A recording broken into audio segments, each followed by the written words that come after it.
бахшида ба ҷашни наврӯз бо дастгирии ҳукумати ҷумҳурии тоҷикистон тибқи нақша чорабиниҳои тақвимии кумитаи кор бо ҷавонон ва варзиши назди ҳукумати ҷумҳурии тоҷикистон, федератсияи варзиши сайёҳии кишвар дар ҳамкорӣ бо мақомоти иҷроияи ҳокимияти давлатии вилояти суғд ва донишгоҳи байналмилалии сайёҳӣ ва соҳибкории тоҷикистон дар осоишгоҳи бисолагии истиқлолияти тоҷикистон воқеъ дар ноҳияи Ҷаббор Расулови вилояти суғд мусобиқаи байналмилалӣ оид ба варзиши сайёҳӣ аз намуди роҳнавардии масофавӣ баргузор шуд.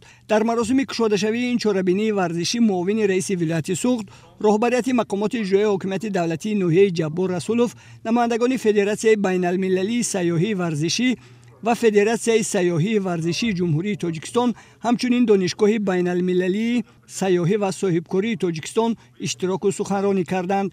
гуфта шуд ки давоми солҳои соҳибистиқлолии ҷумҳурии тоҷикистон маҳз бо дастуру супоришҳои асосгузори сулҳу ваҳдати миллӣ пешвои миллат президенти ҷумҳурии тоҷикистон муҳтарам Эмомалӣ Раҳмон ҷиҳати рушди соҳаҳои варзишу сайёҳӣ аз ҷониби давлату ҳукумат иқдомҳои саривақтии муфид роҳандозӣ мешаванд. зикр гардид ки ҷумҳурии тоҷикистон дорои имкониятҳои васеъи ташкил ва роҳандозӣ намудани намудҳои зиёди варзиши сайёҳӣ мебошад. тавре маълум аст, солҳои охир соҳаҳои варзиш ва сайёҳӣ дар кишвари мо рушд ёфта, ҳам варзишгарон ва ҳам сайёҳони сершумор ҳамасола ба Тоҷикистон ташриф меоранд. маврид ба зикр аст ки ҳадаф аз роҳандозӣ намудани чунин чорабиниҳои варзишии байналмилалӣ пеш аз ҳама тарғиби тарзи ҳаёти солим дар ҷомеа, оммавигардонии варзиш аз ҷумла варзиши сайёҳӣ ва мустаҳкам намудани дӯстӣ байни сокинони кишварҳои дӯсту ҳамсоя мебошад. мо варзишгарони самти сайёҳӣ аз ҷумҳурии Ӯзбекистон бо тайёрии хуб барои иштирок намудан дар ин мусобиқаи сатҳи баланд ташриф овардаем. дар макони мусобиқа бароямон ҳама гуна шароит фароҳам мебошад. танҳо моро зарур аст ки қувваи худро ҳамаҷониба сарф намуда баҳри муваффақият талош варзед, зеро ин намуди варзиш аз варзишгар масъулият ва қувваи хело зиёд талаб менамояд. дар умум мо хело хурсандем ки дар ин мусобиқа иштирок дорем ва миннатдории самимии хешро ба ташкилкунандагон баён менамоем. барои боқимонда иштирокчиён барор хоҳонам. иштирокчиларга омад тилейман. дар мусобиқаи варзиши сайёҳӣ аз намуди роҳнавардии масофавӣ беш аз 50 нафар варзишгар аз ҳамаи минтақаҳои кишвари мо ва ҷумҳуриҳои ҳамсояи Ӯзбекистону Қирғизистон иштироку маҳоратсанҷӣ карданд. мусобиқа аз рӯи намудҳои инфиродӣ, ҷуфтӣ ва dastavӣ дар масофаҳои гуногун ҷараён гирифт.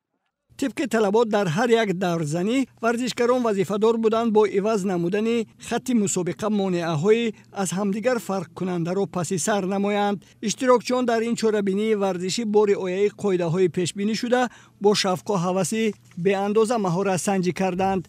مکان برگزاری مسابقه با طلبات سمت ورزش سیاحی از جمله راهنوردی مسافوی موافق بود. همچنین در این منطقه خوشبود و هوا با تشبث مقامات اجرایی حکومت دولتی ولایت سوغد برای اشتراکچیان شرایط مساعد استراحت و فراغت مهیا گردیده بود. ما ورزشکاران جمهوری قرقیزستان از اشتراک در مسابقه بین‌المللی ورزش سیاحی از نمود راهنوردی مسافوی خیلی شاد هستیم. این مسابقه دوستی ما جوانان را باز هم مستحکم می‌نماید. ما را در مکان برگزاری چهاربینی خیلی خوب استقبال گرفتند و شرایط بهترین را فراهم آوردند. مسابقه ادامه دارد و ما کوشش می‌نماییم با نشان دادن مهارت بلند ورزشی جایهای سزاوار را اشغال نماییم.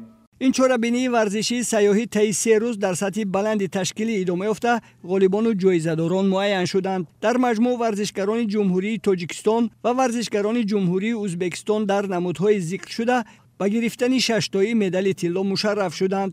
از روی نتیجه مدال‌های نقره و برنجی به دست آمده در هیئت دستوی مقام اول نصیب ورزشکاران جمهوری تاجیکستان گردید. همین طریق ورزشکاران جمهوری ازبکستان صاحب مقام دوم و ورزشکاران جمهوری قرقیزستان صاحب مقام سوم شدند. غالبان و جایزه‌داران این چهاربینی ورزشی سیاحی بین‌المللی با مدال و افتخارنامه، جایزه و تحفه‌های خاطره‌ای در فضای تنتنوی قدردانی کرده شدند.